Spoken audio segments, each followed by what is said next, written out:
çitte oturmuştu ay burun Murtaza Ali, burun Hidret Ali.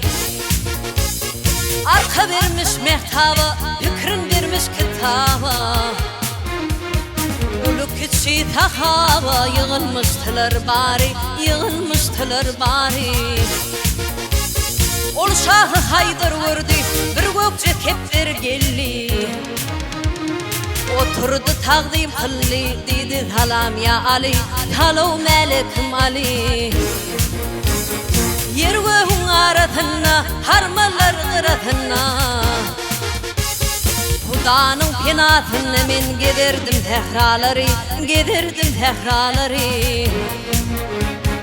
Gördüm bir laçın gelir, havada havalanar.